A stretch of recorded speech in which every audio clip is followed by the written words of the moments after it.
Rwanda. On retrouve Stéphanie Mopa, notre correspondante à La Haye. Quel rôle présumé a-t-il joué pendant le génocide rwandais?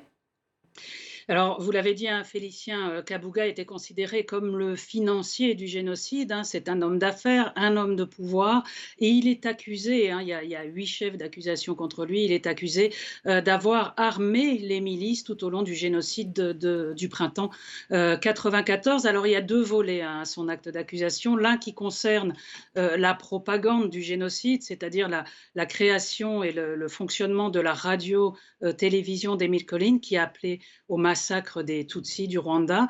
Et puis, la création d'un fonds de défense spécial qui était un fonds donc créé par plusieurs hommes d'affaires, plusieurs personnalités de pouvoir, dont Félicien Kabuga, et dont l'objectif était de permettre de rassembler des fonds pour pouvoir conduire les massacres, pouvoir acheter des armes. Ces armes, selon l'acte d'accusation, étaient distribuées aux milices Interamwe et qui elles, hein, sur le terrain, dans le pays, arrêté et massacré les Tutsis. Alors il y a un point, hein, qui est précisé dans cet acte d'accusation, c'est que tous les actes de Félicien Kabuga qui ont été commis à cette époque-là sont considérés comme étant des actes qui ont été intentionnels, hein. Il avait l'intention d'exterminer les Tutsis. C'est la raison pour laquelle le procureur parle ici de génocide, d'acte de génocide qu'il aurait commis dans l'intention d'exterminer la population Tutsi du Rwanda. Sera-t-il jugé par le tribunal pénal international du Rwanda?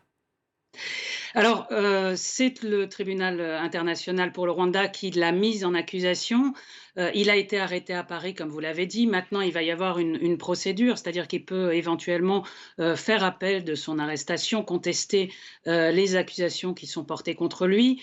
Une fois cette procédure terminée, il devrait être transféré à La Haye, hein, où il y a le siège d'un mécanisme qui a pris le relais du tribunal pour le Rwanda, qui a fermé ses portes il y a quelques années, et ce mécanisme est en charge de la traque des derniers fugitifs. Donc il y a encore, avec l'arrestation de Félicien Kabuga ce matin, eh bien il reste encore 7 fugitifs dans la nature, et c'est cette antenne, hein, qui est chargée de régler ces dernières questions et qui devra conduire le procès de Félicien Kabuga. Alors physiquement, on ne sait pas si le procès se déroulera à Arusha, dans les locaux qu'utilisait avant le tribunal pour le Rwanda, ou si ce procès aura lieu à La Haye. On sait simplement que les premières procédures, dont sa première comparution, qui aura lieu quelques jours après son arrivée à La Haye, se dérouleront à La Haye, dans les locaux du tribunal de La Haye. Merci beaucoup Stéphanie Mopa pour votre analyse. Merci.